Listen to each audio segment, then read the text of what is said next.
We have an AITA story for you, and the title of this one is, Am I the Astronaut for Getting Girlfriend and I Evicted Because of Me Footing Most of the Rent? I've never used Reddit, first time poster. I'm at a loss as I'm writing this, so please bear with me. I'm 30 male, my girlfriend is 27. We've been together for 6 years, lived together for 4. We're not married, but it's been the plans as she's the love of my life. When my girlfriend and I first started living together, we were both working full-time and rent was no issue.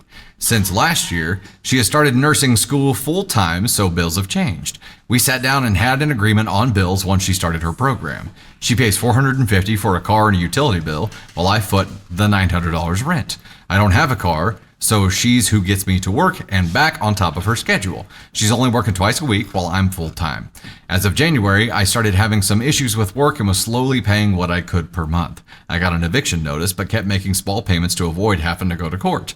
I also told the apartment office to only call me on updates because I didn't want my girlfriend freaking out about everything while in school. Oh, so you guys live together and you're getting evicted and you didn't tell her. That's different. I thought payment by payment would work and I failed. Girlfriend answered the door last week while getting ready for school and the landlord told her we needed to be out within 4 hours. It was the worst way for her to find out and I'm kicking myself for hiding this from her. We had a full apartment to pack up and she was devastated. Not to mention my girlfriend had to miss a week of clinicals and now we are living out of a hotel because of me. We recently had a miscarriage, her mom passed away 6 months ago and her whole family hates me after I plan on proposing this summer. Wow. I mean, she's got to just be feeling rock bottom. I had a very strong connection with her family, but not anymore, and she cries that the trust is gone, and this could have been avoided had I told her. She also found out from the rental office that we missed court, and with her having frequent background checks in her program, it makes it that much more unforgivable. She's a total wreck right now and can't even get up in the mornings, and she feels like I've ruined her life, but half of me wishes she could have worked more to help me out, but with her schedule, it wasn't doable. I know this was wrong, but am I the astronaut? Fully? Yeah, fully. Fully. But you know who gets to talk to you about this? No, you give your feedback first. Oh, you want me to give some feedback first? Okay. Yes, fully. The fully thing is like, I know it was wrong, but am I an asshole? Like fully? Yeah, you're full asshole here, bro. I understand not wanting to have hard conversations, but you pick your pain here, right? The pain of having an awkward conversation would have been much smaller than the pain of this. And when you choose not to tell somebody something, you are choosing your pain. You're choosing to punt that pain until it snowballs and becomes something huge. Eat your frog, right? The pain of an uncomfortable conversation is always going to be less than the pain of the potential outcome when that hits the fan. And if nothing else, you've learned that you're not mature enough to be able to have a relationship. It takes a level of maturity to be like, hey, we have a problem. We need to fix it. Like, I need help. You were trying to do it on your own, and asking for help would have been showing some kind of weakness in your eyes, maybe. So you held on to this and just let it snowball and snowball and snowball. Where did that get you? Now it's a woulda, coulda, shoulda. Don't wait next time. Like, let your partner know if there is a problem as soon as possible. That way you can start tackling it together because we can't tackle everything ourselves. Some things are too big for just one of us to do. It sucks. We're human. Being human sucks. But yeah, fully. Tony Spark, come on over. Tell us, do you think OP is fully the asshole? Fully? I didn't think it was that bad. You didn't think it was that bad? No, I think that I think on one side of it, I don't think he wasn't maliciously trying to hide things from her. I think in his mind, he was trying to relieve stress from her.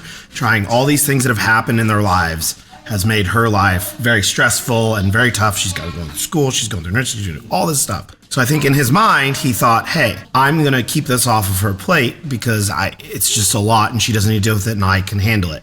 And then, like Dusty said, I think it just started to snowball and then it got out of control and then he lost control of the situation. And then it was like, oh shit, now we're in this situation because of me. The whole not going to court thing, yeah, that's not great. And now it's screwed. It's messed with her career potentially and all of those things. And like, it's really, really bad. And you've now lost all the trust that you ever had with her. And how can you move forward in this relationship and get married and do all that stuff without that trust? Like, that's all gone now. Fully. You fucked that up. But I don't think he wasn't trying to deceive her to do things behind her back. Like, that's not what he was trying to do. Like, he, in his mind, thought he was helping, and then it got out of control.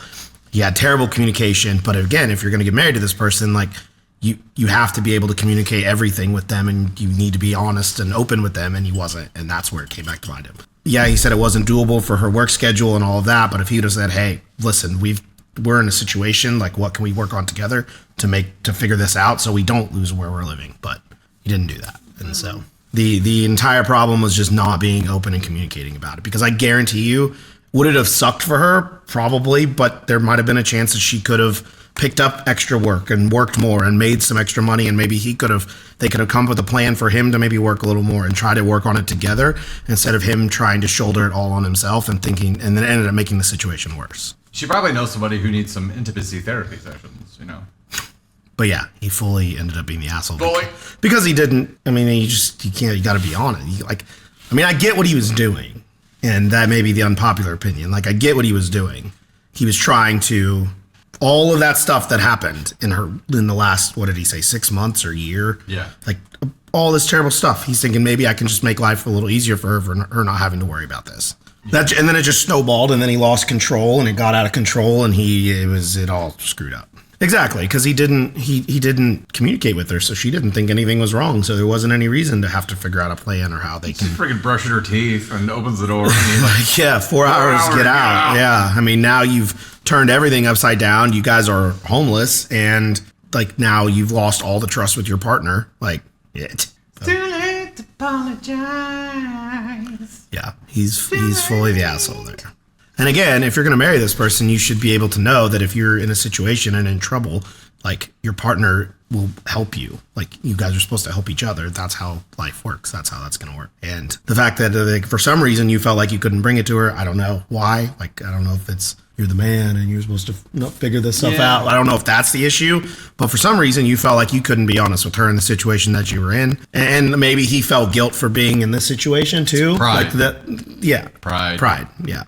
So you know, like, it feels emasculated because it's failure, and like, failure for a man in a relationship is a really tough thing to accept, right? Yeah. And having to have this conversation and be like, hey, I failed to do what I said I would do and provide. I was going down. Keeps going. Was going up. That's funny.